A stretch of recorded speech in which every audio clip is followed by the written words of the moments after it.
परमात्मने नमः।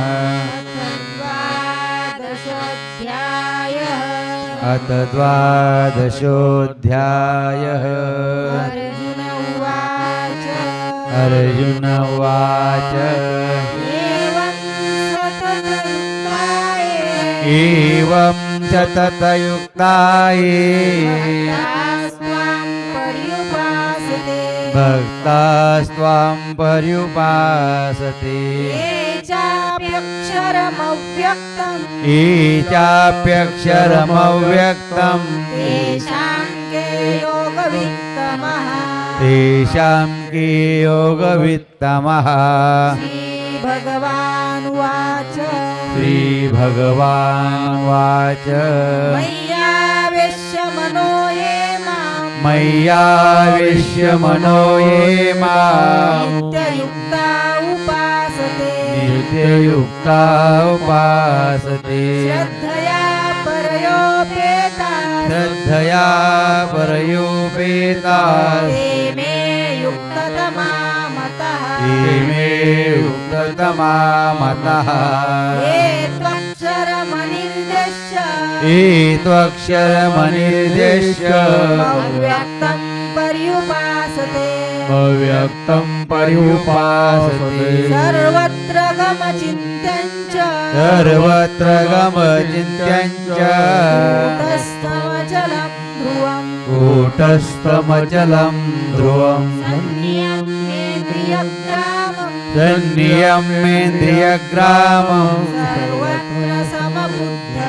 सर्वत्र समबुद्धयः ते प्राप्नुवन्ति मामेव सर्वभूतहिते रतः। ईशोऽधिकतरस्तेषाम् अव्यक्ता सक्तचेतसाम् अव्यक्ता हि गतिर्दुःखम् देवद्भिरवाप्यते। ये तु सर्वाणि कर्माणि मयि सन्न्यस्य मत्परः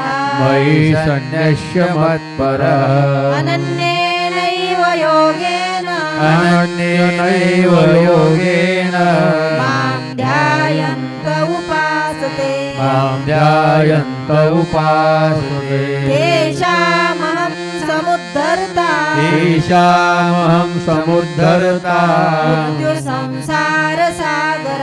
मृत्युसंसारसागरात् भवामि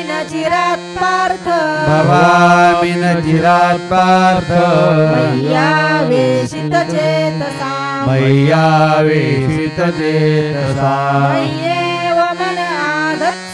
मय्येव मन आदत्स्व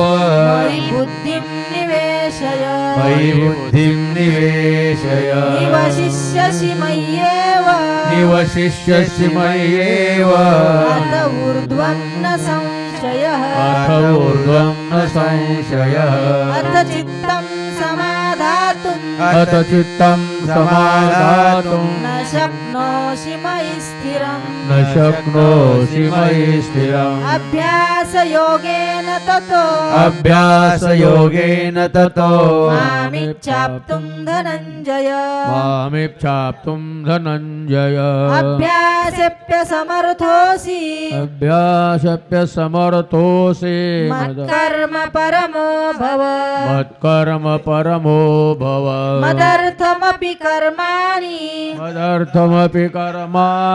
कुर्वन् सिद्धिमवाप्स्यसि अथैतदप्यशक्तोऽसि कर्तुम् मद्योगमाश्रितः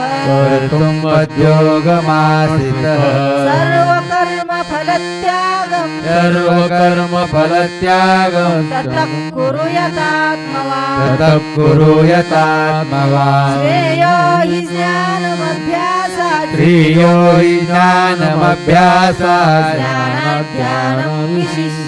ज्ञानाध्यानं विशिष्यते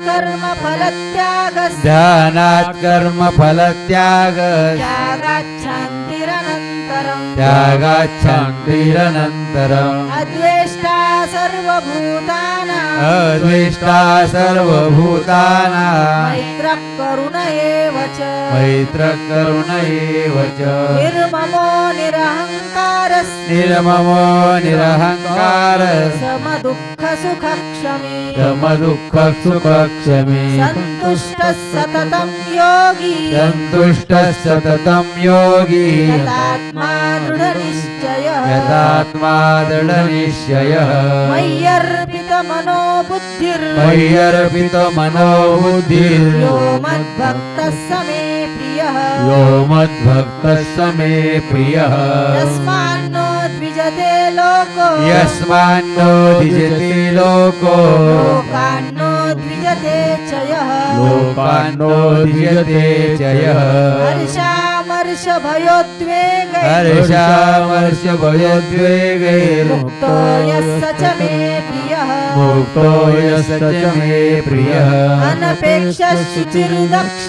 अनपेक्ष शुचिर्दक्ष उदासीनो गतव्यथः उदासीनो गतव्यतः सर्वारम्भ परित्यागी सर्वारम्भ परित्यागी यो मद्भक्तः स मे प्रियः यो मद्भक्तः स मे प्रियः यो न हृष्यति न द्वेष्टि यो न हृष्यति न द्वेष्टि न शोचति न काङ्क्षति न शोचति न काङ्क्षति शुभाशुभ परित्यागी शुभाशुभ परित्यागी भक्तिमान्यः स मे प्रियः भक्तिमान्यः स मे प्रियः समशत्रौ च मित्रे च समशत्रौ च मित्रे च तथा मानापमानयोः तथा मानापमानयोः शीतोष्णसुखदुःखेषु शीतोष्णसुखदुःखेषु समसङ्गविवर्जितः समसङ्गविवर्जितः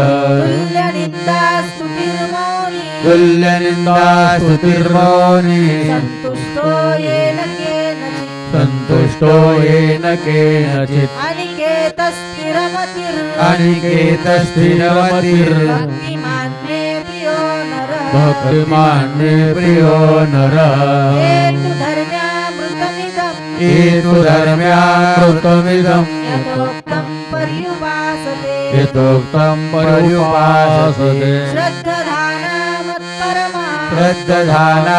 मत्परमा भक्तास्तेतीव मे प्रियः भक्तास्तेतीव मे प्रियः भक्तास्तेतीव मे प्रियः भक्तास्तेतीव मे प्रियः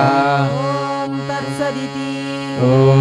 तत्सदिति श्रीमद्भगवद्गीतासूपनिषत्सु श्रीमद्भगवद्गीतासूपनिषत्सु ब्रह्मविद्यायां योगशास्त्रे श्रीकृष्णार्जुनसंवादे भक्तियोगो नाम द्वादशोऽध्यायः नाम द्वादशोऽध्यायः